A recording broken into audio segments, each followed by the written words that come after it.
नमस्कार दोस्तों, LT classes में आप सभी लोगों का स्वागत है। मैं आदित्य कुमार वर्मा। आज का टॉपिक है सामान्य विज्ञान, ये भाग 12 है।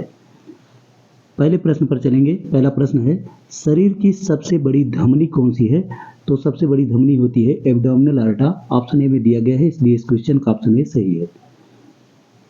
मानव शरीर से संबंधित कुछ महत्वपूर्ण तथ्य और देखेंगे जो परीक्षा की दृष्टि से मोस्ट इंपॉर्टेंट हैं। जैसे शरीर की सबसे बड़ी धमनी कौन सी है? तो सबसे बड़ी धमनी है एब्डोमिनल आर्टा। शरीर की एक धमनी जिसमें अशुद्ध रक्त बहता है। पहले तो मैं बता दूं, अशुद्ध रक्त का मतलब होता है जिसमें कार्बन डाइऑक्साइड की मात्रा हो, और शुद्ध रक्त का मतलब होता है जिसमें ऑक्सीजन की मात्रा हो। ठीक है, तो अशुद्ध रक्त केवल एक ही धमनी में बहता ही है, उसका नाम है फुफ्फुस धमनी, और अंग्रेजी में उसे कहा जाता है पल्मोनरी आर्टरी। शरीर की सबसे बड़ी सिरा कौन सी है? शरीर की सबसे बड़ी सिरा इंफीरियर वेना कोवा है। शरीर की एक सिरा जिसमें शुद्ध रक्त बहता है वो कौन सी है? तो वो है फुफ्फुस सिरा। इसके बाद शरीर की सबसे बड़ी ग्रंथि कौन सी है? यकृत यानी लीवर। सबसे बड़ी अंतःस्रावी ग्रंथि कौन सी है? सबसे बड़ी अंतःस्रावी ग्रंथि अगर आप देखेंगे तो थायराइड ग्रंथि है। सबसे बड़ी, सबसे भारी, सबसे मजबूत हड्डी कौन सी है शरीर की? तो वो है फीमर। और ये फीमर जो है ये जांघ की हड्डी होती है। यहाँ पर मैंने लिख भी दिया है थाई बोन, है ना। शरीर की सबसे छोटी हड्डी कौन सी है? तो सबसे छोटी जो हड्डी होती है वो स्टेप्स होती है। स्टेप्स कान की हड्डी होती है। ठीक है। मानव शरीर की सबसे बड़ी कोशिका कौन सी है? तो वो है अंडाणु या अंडा कोशिका उसे कहते हैं। वो होता है ओवम, अंग्रेजी में कहा जाता है, महिलाओं में होता है। इसके बाद पुरुषों में सबसे बड़ी कोशिका कौन सी होती है? तो वो होती है न्यूरॉन, उसे तंत्रिका कोशिका भी कहा जाता है। मानव शरीर में सबसे छोटी कोशिका कौन सी है? तो वो है शुक्राणु, इसे स्पर्म भी कहा जाता है। विश्व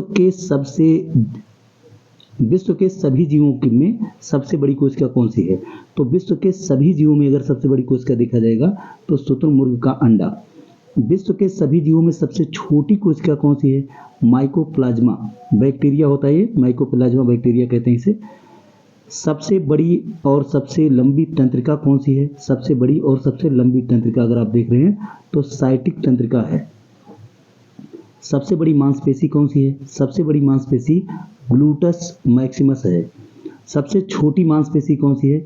स्टेपेडियस है। और सबसे बड़ा श्वेत रक्तकण यानी WBC कौन सा है?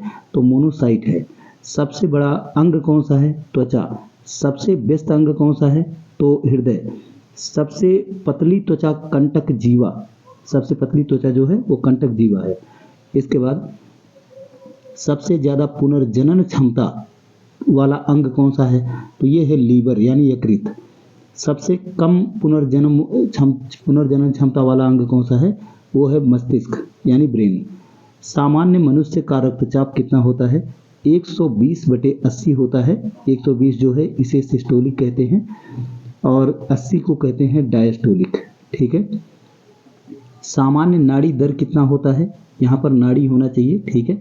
तो सामान्य नाड़ी दर जो होता है यानी कि पल्स रेट भी इसे कहते हैं, ये 72 बीट पर मिनट होता है। ठीक है।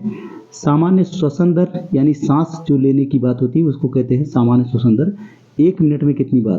तो 1 मिनट में आदमी 16 से 20 बार सांस लेता है। इसके बाद सामान्य मनुष्य के शरीर में रक्त कितना होता है यानी ब्लड कितना होता है? तो 5.5 डिग्री, या फिर आप कह सकते हैं 5.5 लीटर, या फिर आप कह सकते हैं लगभग 6 लीटर से थोड़ा कम ही रहेगा। ये 5.5 लीटर के आसपास होता है। ठीक है। लाल रक्त कणिकाओं यानी RBC का जीवन काल कितना होता है? 120 दिन। श्वेत रक्त कणिकाओं यानी WBC का जीवन काल कितना होता है? 2 से 5 दिन। सर्वदाता रक्त समूह किसे कहते हैं? O को। और सर्वग्राही रक्त समूह किसे कहते हैं? तो AB को। इसके बाद सामान्य शरीर का तापमान कितना होता है? 98.4 डिग्री फ़ारेनहाइट अगर आप फ़ारेनहाइट में देखते हैं।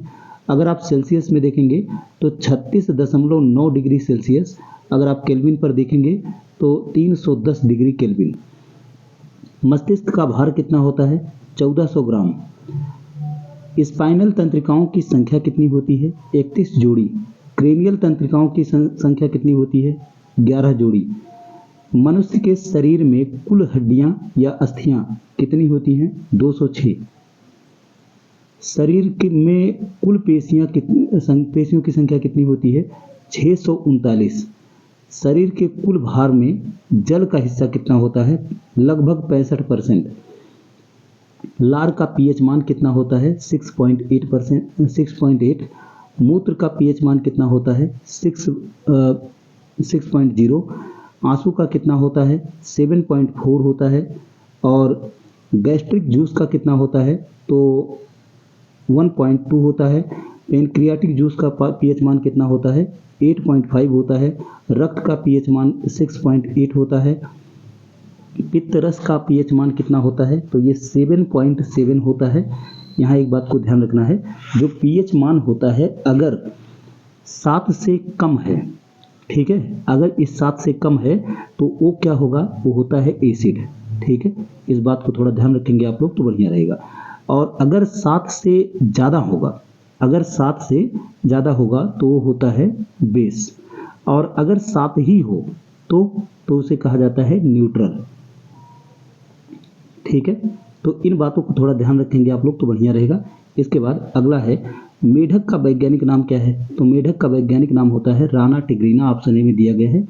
इस क्वेश्चन का ऑप्शन ए सही होगा। इसके बाद कुछ महत्वपूर्ण जीवों के वैज्ञानिक नाम। ठीक है, तो कुछ महत्वपूर्ण जीवों के वैज्ञानिक नाम अगर आप देखते हैं, मेढक का वैज्ञानिक नाम राना टिग्रीना, मटर का पाइसम सेटाइवम, गाय का बॉस इंडिकस, आम का मैंगीफेरा इंडिका, मनुष्य का होमो सैपियंस, चना का सीसर आर्टिनम, बिल्ली फेलिस डोमेस्टिका, मक्खी का मस्का डोमेस्टिका, गेहूं का ट्रिटिकम एस्टिवम, धान का ओरिवा सेटिवम, कुत्ता का कैनिस फेमिलियर, बाघ का पैंथेरा टाइग्रिस, मोर का पाओ क्रिस्टेटस। इसके अलावा एक तुलसी का भी ध्यान रखिएगा, ओसिमम सैंक्टम।